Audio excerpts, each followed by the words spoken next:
Coucou les amis, fan du club brésilien, directement ici de la très belle île de la Réunion. Et cette vidéo-ci, c'est rien à voir avec tous mes vidéos qui sont éditées, qui sont, voilà, c'est juste un petit souvenir pour moi-même dans le futur. Une voiture passe, je suis à côté de la route, je viens de me garer. Je parle à vous, mais c'est comme si j'étais en train de parler à moi-même. Vous savez, j'ai toujours écouté mon cœur. J'ai toujours suivi mon instinct pour y aller le plus loin possible, sans peur de rater ou avec un peu peur. Je suis un peu perdu, ça c'est la vérité.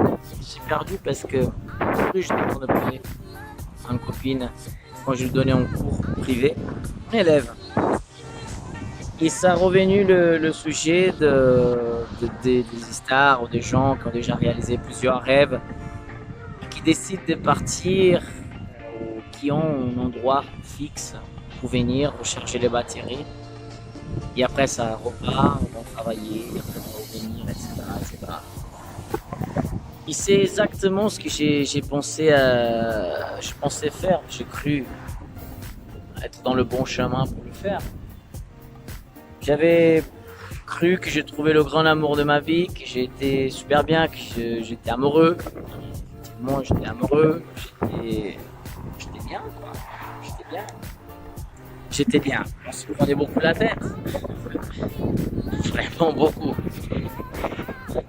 Mais j'ai cru à ses paroles, j'ai cru à ce qu'elle dit, ça paraît être tellement sincère, ça paraît tellement être. Mais la question, c'est pas juste qu'il soit elle, en fait. C'est pas ça. C'est la situation. Parce qu'en fait, j'ai déposé beaucoup de confiance dans, pas juste dans la relation, mais dans le sujet, dans la situation, comme c'est passé. J'ai dit, ouais, j'y viendrai. J'ai fait un break dans ma carrière. Oui, j'ai fait un stop dans ma carrière. 2 ans, j'avais mis pour fonder ma famille, rester avec elle, et après repartir. Elle avait annoncé qu'elle était enceinte. Donc après, elle a dû enlever les bébés parce que les bébés étaient sous les trompes. Donc, mais ça commençait à se fonder, se former quelque chose, même qui c'était un peu en dispute. Mais je sais pas, tout était tellement vif, tout était tellement réel, que j'ai voulu croire en fait. Et même que je voyais des problèmes, même que je voyais qu'il y avait des trucs. Je disais à moi-même, tu sais, les problèmes, tout le monde a des problèmes. Je pense que c'est comme ça qu'on va voir si un couple c'est vrai ou pas. C'est là qu'on voit s'il y a le vrai investissement de la personne que si on arrive à dépasser tous les problèmes, les soucis, qu'on est plus fort, mais à la fin ça veut dire que c'était tout ça, c'était vraiment, c'était vrai. Et non, en fait, je suis arrivé ici il y a 2 semaines après je suis arrivé, elle m'a largué. Elle m'a largué carrément, c'était. Je suis en train de faire des blagues de ça, je suis en train de faire des moments parce que c'était un peu comique quand même comme ça se passait. J'ai écrit un sketch à propos de ça, bien sûr, c'est la façon comme l'humoriste, le clown, il va exorciser un petit peu ses soucis. Mais la vérité, c'est que ça fait mal finalement. Ça fait mal de croire, de faire des plans, de tout lâcher, de tout laisser, de dire allez, on y va, on croit, c'est parti. Wouhou.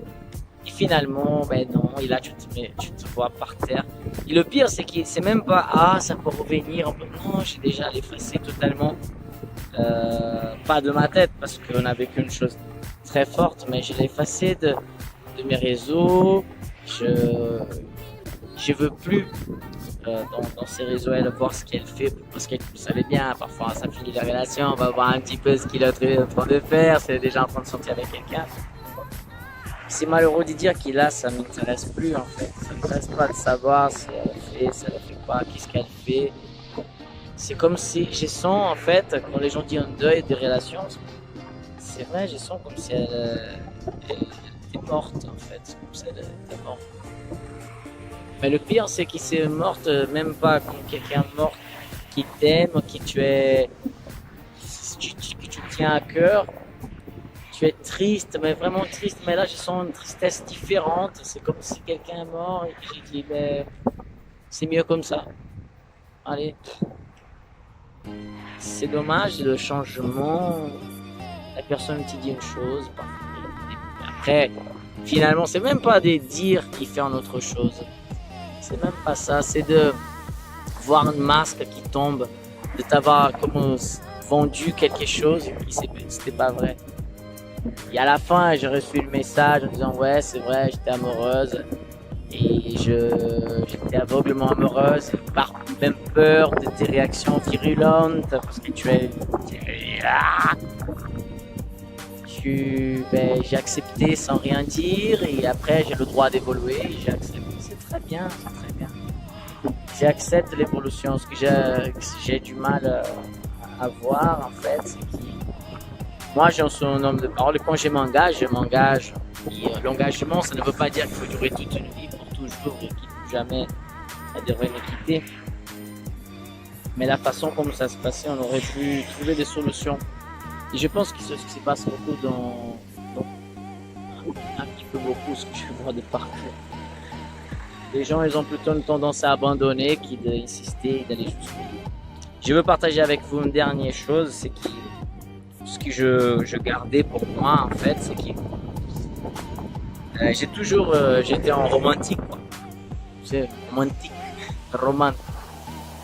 Je me rappelle une fois que j'ai parlé à ma mamie, et elle a mon papier était décidé, déjà, j'ai dit oui, mon papier est mort.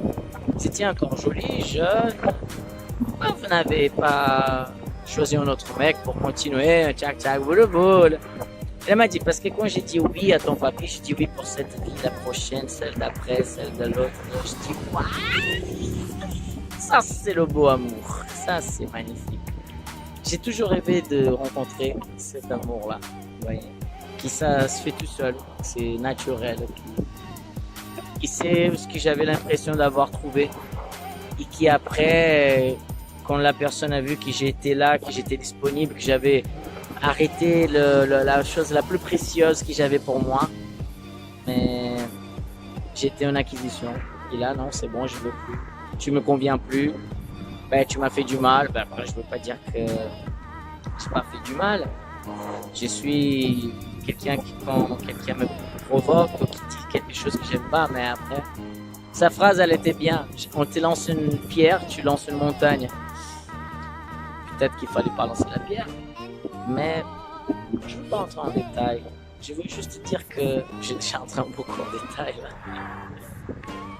Comme toujours, cette vidéo, elle est plutôt vraiment pour moi, pour qu'un jour je regarde tout ça et que je puisse comprendre que les moments difficiles, les moments de douleur ne sont pas par hasard.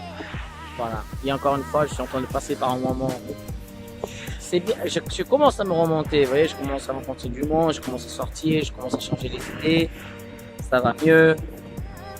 Mais ça reste dur dans le sens, tu sais, quand tu es en train de grimper, d'un coup, mais pas juste tu te vois à genoux par terre, en train de pleurer, en train de dire, waouh, comment je vais faire? On a toujours plusieurs possibilités. On peut recommencer parce que maintenant on connaît le chemin. On peut recommencer un peu plus blessé, plus de douleur parce que ça fait mal. On peut arrêter, on peut abandonner, on peut faire plein de choses. Pour l'instant, je continue. Vous savez pourquoi je continue? C'est par des moments comme ce que je viens de vivre maintenant et c'est pour ça que j'ai commencé à faire cette vidéo. J'étais en entraînement de trampoline tout à l'heure. Il y avait des enfants, des petits 4-5 ans qui sont arrivés. Parce que c'était une journée d'échange, ils sont venus de l'école pour faire un petit passage, vous voyez, au gymnase, voir les trampolines, sauter, etc. Découverte, je n'ai découverte. Et là, je commence à les entendre en fait. Là, je commence à les voir. Le nom qui suis-je? Et donc, je commence à discuter avec eux et ça commençait un mini spectacle. Et même ma coach, elle a dû venir me parler, elle a dit, arrête de les entretenir parce que les profs, ils veulent partir et ils peuvent plus parce que tu les tiens là. Donc tout ça pour vous dire que je peux pas changer ma nature de vouloir changer le monde dans mon entourage. Vous voyez, je suis un idéaliste, je crois encore à l'être humain. Parce que voilà, quand j'ai vu les enfants, après je vois des grands qui, quand je donne des cours privés ou des stages, j'essaye pas de changer la personne. Mon but c'était pas de changer mon ex ou ce soit. Le but c'était de partager ma philosophie de que le changement est possible. Mais je veux pas que tu changes. Tu dois être toi. Mais il y a des choses que tu vas faire qui peut-être ça va me faire du mal, ça va pas me plaire. Sois toi. C'est compliqué, hein? C'est compliqué. On a tous une force extraordinaire pour remonter, pour repartir. Moi, j'ai cette force aussi. J'ai déjà prouvé plusieurs fois à moi-même que je suis capable de rebondir. C'est pas la première fois. Ça, c'est l'autre lune. On tombe, on remonte. Quand on pense que va tout bien se passer, on retombe. On monte, on enlève la poussière. Quand on va marcher, c'est comme ça. La vie, au moins ma vie à moi, elle est comme ça. Ils disent qu'il y a toute une raison. Les choses ne sont jamais par hasard. Et je veux croire à ça. Parce que c'est ça qui me fait continuer. C'est l'espoir qui me fait avancer. L'espoir de trouver une autre nana. Je suis tellement traumatisé. Et la dernière chose que je veux, c'est de retrouver une nana. Mais retrouver peut-être son équilibre. Parce qu'avant, je m'aimais tellement, j'aimais trop. J'ai avancé tellement dans mon professionnel. Je disais, c'est bon. Je n'avais besoin de personne. Et quand j'ai commencé à ouvrir mon cœur, et je commençais à souffrir. C'est là que tu te poses des questions. Tu dis, peut-être que je suis fait pour rester tout seul. Merde. Peut-être pas. On sait rien. C'est un moment de découverte, de recherche. Et je voulais partager ça. Bon, là, je partage ça avec vous, avec Internet, avec les gens qui me suivent, les gens qui s'intéressent, ou les gens même qui s'intéressent pas, ça arrive. Les gens qui viennent juste pour bisbilloter, les gens qui viennent juste pour... Il y a beaucoup de jaloux qui viennent me voir aussi. Donc pour les jaloux qui sont contents avec ma souffrance, ne vous inquiétez pas, moi je souffre aussi, je pleure aussi. Pour ceux qui croient que je peux encore une fois sortir comme d'hab, comme on a toujours fait, mais restez connectés parce que vous allez voir, il va y avoir plein de belles choses qui vont arriver. Et c'est vrai, ça arrive déjà. Parfois, une porte se ferme pour que plusieurs fenêtres s'ouvrent. Peut-être c'était le destin. Oui, les choses ne sont jamais par hasard. Ciao les loulous, gros bisous. Ciao, ciao.